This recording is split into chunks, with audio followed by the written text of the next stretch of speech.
Hello everyone, welcome back. So today we have a very special video बच्चों कि sir 11th में हमने पढ़ाई तो की, 12th में हमने पढ़ाई तो की और बोर्ड्स और सब कुछ किया, बट अभी आ गया है हाई टाइम कि सर हम ऐसा क्या करें, आपकी तरफ से क्या ऐसा बेस्ट एडवाइस है so that we can score 150 plus 160 plus in the coming NEET exam. So I give you the best advice. और ये वीडियो उन बच्चों के लिए बहुत बहुत ज़्यादा हेल्पफुल है जिनके मार्क्स अराउंड 100 आ रहे हैं अभी, या 80 to 100 मार्क्स आ रहे हैं आउट ऑफ 180 इन नीट. ठीक है, इससे कम भी आ रहे हैं तो भी बहुत ज़्यादा हेल्पफुल है, इससे ज़्यादा भी आ रहे हैं तो उनके लिए लास्ट में मैंने कुछ बहुत इंपॉर्टेंट पॉइंट बताए हैं. जिनके 150 अभी आ रहे हैं, हाउ दे कैन स्कोर 170 तक कैसे पहुंचा सकते हैं वो. तो चलिए स्टार्ट करते. तो सबसे पहले नीट 2021 के लिए आपको बिल्कुल भी नर्वस नहीं होना है. ठीक है, देखिए लास्ट टाइम है ना, लास्ट मंथ है, कुछ ही वीक्स बचे हैं. अगर आप नर्वस हो जाओगे ना कि सर मूक वगैरह में मार्क्स नहीं आ रहे, मुझे तो कुछ समझ नहीं आ रहा करना क्या है, सब गड़बड़ हो जाएगा. जितनी मेहनत की है 2 साल वो सब बेकार हो जाएगी. आपको क्या करना है, जो आप मॉक टेस्ट देते हो उसका एनालिसिस करना है. लास्ट में मैंने कुछ पॉइंट्स बताए, वो मैं बाद में डिस्कस करूँगा उसके साथ ही. एंड आपको क्या करना है, अगर आपको 150 से 160 के आसपास स्कोर चाहिए नीट केमिस्ट्री में, है ना, 2021 में, तो आपको कुछ सिलेबस पकड़ने पड़े होंगे या कुछ टॉपिक्स आपको चूज़ करने होंगे कि सर ये टॉपिक से क्वेश्चन बहुत ज़्यादा आते हैं और इन्हीं को हमें करना है. तो मैं वो टॉपिक आपको बताऊंगा कौन से ऐसे टॉपिक है जहाँ से क्वेश्चंस हर बार आते हैं, बार बार आते हैं और इस बार भी आएंगे. ठीक है, तो किसी भी एक टॉपिक को बहुत अननेसेसरी टाइम मत देना. जैसे सपोज़ क्या होता है ना, बहुत सारे बच्चे बस मूल पकड़ लेते हैं, 11th में भी मूल ही कर रहे थे, 12th में भी मूल ही कर रहे हैं और उनके मार्क्स भी फिर मूल ही हो जाते हैं, है ना. तो ऐसा नहीं करना है अपने को. ठीक है, आपने लास्ट ईयर भी देखा होगा मूल से क्या क्वेश्चन आया था, पूछा था किसके नंबर ऑफ मॉलिक्यूल्स ज़्यादा हैं, एटॉमिक वेट तक गिवन था क्वेश्चन. तो ऐसे टाइम वेस्ट नहीं करना है. तो क्या करना है वो मैं बताऊंगा. सर एनसीईआरटी काम करेगी क्या, तो बेटा एनसीईआरटी कुछ ही टॉपिक्स के लिए बेस्ट है. कुछ टॉपिक्स ऐसे हैं जिनको आपको एनसीईआरटी से अबव लेवल के लिए पढ़ना होता है, बट कुछ टॉपिक्स के लिए एनसीईआरटी बहुत ही बेहतरीन है. तो सब मैंने इस वीडियो में बताया है. तो आपको स्मार्ट वर्क करना है along with hard work, so that from 80 to 160 you can move. 80 से 160 तक आप पहुंच सकते हो. कैसे, तो मैं पहले कुछ ऑर्गेनिक, इनऑर्गेनिक और फिजिकल के इंपॉर्टेंट टॉपिक बता देता हूँ. आपको ये टॉपिक्स तो ज़रूर करने ही करने हैं. जैसे ऑर्गेनिक में आपको जीओसी करनी ही करनी है, hydrocarbons very very important, aldehyde, ketone, carboxylic acid, biomolecules and polymers, ये टॉपिक आपको करने ही करने हैं. इनऑर्गेनिक की बात करूँ अगर मैं, सो इनऑर्गेनिक में देखिए सबसे पहले आता है केमिकल बॉन्डिंग. 5 क्वेश्चन आ जाते हैं इससे, समझ रहे हो. बिल्कुल जज्बात पलट सकता है ये टॉपिक, इतनी पावर है इसके अंदर अगर आपने केमिकल बॉन्डिंग अच्छे से कर लिया तो.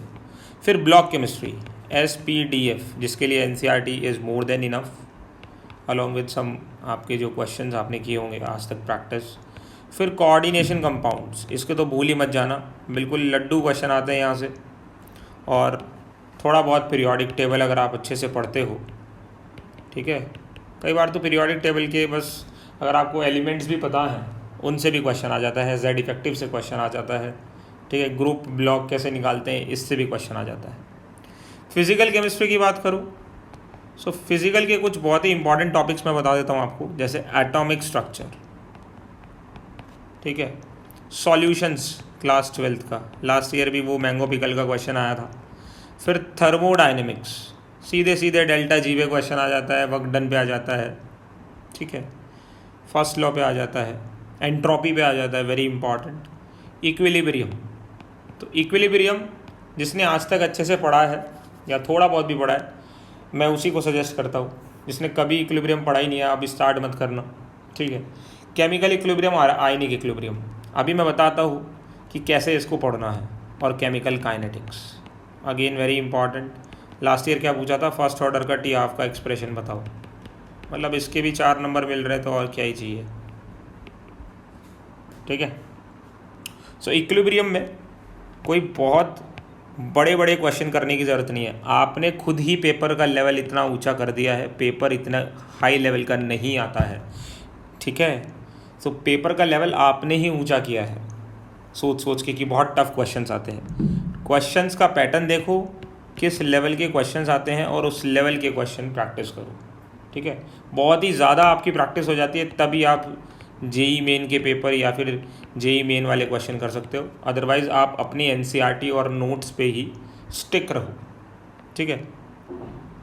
तो जैसा आप देख सकते हो केमिकल बॉन्डिंग, इससे 5 से 6 क्वेश्चन आ जाते हैं। डी एंड एफ ब्लॉक 2 से 3 क्वेश्चन।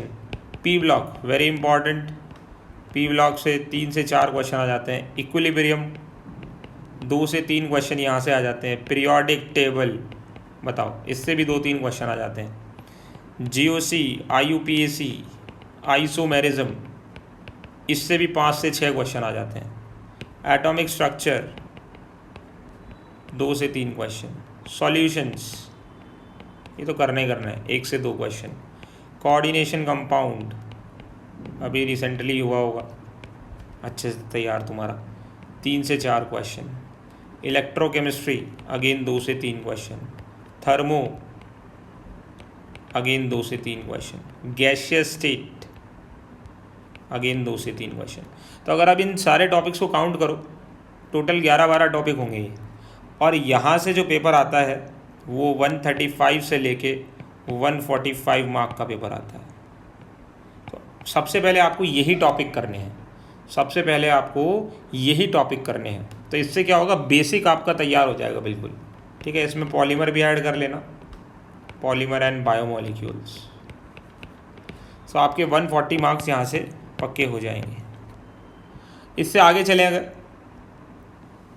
तो सर पढ़ाई कैसे करनी है वो भी मैं बता देता हूँ। अभी लास्ट टाइम है बच्चों, अब इसमें कुछ भी आप ज़्यादा अनसॉल्व्ड के चक्कर में मत भागना। अभी हमको क्या करना है कि हमने जो 2 साल में तैयारी की है उसको हमको एनालाइज करना है, हमको कितना आया है, और सबको इकट्ठा करना है, ठीक है। अभी सब फैला हुआ होगा, तो आपको इकट्ठा कैसे करना है। देखिए पहली बात तो एनसीईआरटी किन किन टॉपिक के लिए पढ़नी है, तो आपको सारे blocks S P D F, polymers, biomolecules and hydrogen chapter, इनके लिए केवल एनसीईआरटी पढ़नी है। फिजिकल केमिस्ट्री के लिए आप एनसीईआरटी में जो सॉल्व्ड न्यूमेरिकल्स हैं उनको कर सकते हो। अगर आपने टेक्स्ट वाले क्वेश्चंस नहीं किए, जो एनसीईआरटी में क्वेश्चंस दिए होते हैं वो नहीं किए, तो अब मत करना, पर जो एनसीईआरटी में सॉल्व क्वेश्चंस है वो आप कर सकते हो। आपको डेली 2 से 3 नेम रिएक्शन रिवाइज करनी ही करनी है। सोने से पहले ये आदत बना लो, एक छोटी सी नोटबुक ले लो और उसमें 2 से 3 नेम रिएक्शन आपको डेली लिखनी है, ठीक है। फिर आपको 50 से 80 एमसीक्यू क्वेश्चन केमिस्ट्री के डेली अटेम्प्ट करने हैं, ठीक है, और इन्हीं का एनालिसिस करना है। सपोज़ आपने 50 से 70 या 80 क्वेश्चन सॉल्व किए आज, और इसमें से आपके कुछ 10 क्वेश्चन आपसे नहीं हुए, तो अब आपको क्या करना है, उन 10 क्वेश्चन का एनालिसिस करना है और उसी से रिलेटेड थियरी पढ़नी है। कुछ नया नहीं पढ़ना है, बस यही टॉपिक्स आपको अच्छे से तैयार करने हैं, ठीक है। तो अगर आप इतना करोगे, for sure you will score 150 के ऊपर। बट अगर आपको 170 तक जाना है तो इसके साथ साथ आपको बाकी सारे चैप्टर्स भी करने होंगे, प्लस जेई मेन तक के लेवल के क्वेश्चंस आपको अच्छे से सॉल्व करने होंगे। मैं बता दूं बच्चों, आप क्या करते हो ना, आप कभी भी लास्ट ईयर उससे लास्ट ईयर का पेपर उठा के देख लेना, आप बहुत बड़े बड़े क्वेश्चंस करने की कोशिश करते हो, ठीक है, बहुत टफ क्वेश्चंस करने की कोशिश करते हो। पेपर जो है नीट का वो बहुत बेसिक पेपर आ जाता है और उन बेसिक में ही आप गलती कर देते हो, ठीक है। तो आप पेपर उठा के देखो, पेपर का एनालिसिस करो, फिर उसके हिसाब से पढ़ाई करो, ठीक है। आपने जितनी भी पढ़ाई की है अभी तक, ठीक है, अब सबको इकट्ठा करना है आपको, समझ में आ गया। इसलिए उन्होंने क्या किया है, इस बार एनटीए ने 2 सेक्शन में डिवाइड किया है, सेक्शन ए एंड बी, ठीक है। तो क्यों किया है इनको 2 सेक्शन में डिवाइड, क्योंकि कुछ बच्चे ऐसे हैं जो रिड्यूस सिलेबस से पढ़ाई कर रहे हैं और कुछ बच्चे ऐसे जो पूरा पढ़ाई कर रहे हैं एनसीईआरटी के साथ, पूरा सिलेबस पढ़ा उन्होंने। तो जिन्होंने पूरा सिलेबस पढ़ा है उनका कंपटीशन रिड्यूस सिलेबस वाले बच्चों से हो रहा है, तो ये तो थोड़े पीछे रह सकते हैं ना। तो एनटीए ने क्या किया, 2 सेक्शन बना दिए, ठीक है। यहाँ पर तो क्वेश्चन में कोई चॉइस नहीं दी है, बट यहाँ 15 में से आपको 10 क्वेश्चन करने हैं। सो जो पूरा सिलेबस पढ़ के आ रहा है उसके लिए तो बढ़िया हो गया, 15 में से वो आराम से चूज़ कर सकता है। बट जिसने कोविड की वजह से उसके बोर्ड का सिलेबस कम हो गया था या कुछ भी इश्यूज़ थे, उसका सिलेबस पूरा नहीं हुआ था, तो उसको भी एनटीए ने इन बच्चों की बराबरी कराने के लिए 5 क्वेश्चन का चॉइस दिया है। सो अब आपके ही पाले में बॉल है, सब कुछ आपके लिए ही हो रहा है, बस आपको मोटिवेटेड रहना है। ध्यान रखना, पेपर देते हुए भी आपको मोटिवेटेड रहना है। अगर आप डिमोटिवेट हुए, क्वेश्चन नंबर 2 नहीं आ रहा, आप डिमोटिवेट हो गए, तो 3, 4 भी नहीं आएगा। 2 नहीं आ रहा तो आपको अपने आप से बोलना है ठीक है अभी नहीं आ रहा, थोड़ी देर में आ जाएगा। 3, 4 करते हैं, फिर आप 2 पे जब बाद में आओगे वो भी सॉल्व हो जाएगा। So that is the power of confidence, ठीक है। So you will become hero आने वाले टाइम में, you will become someone's hero. Just ये लाइन से आप मोटिवेटेड रहो।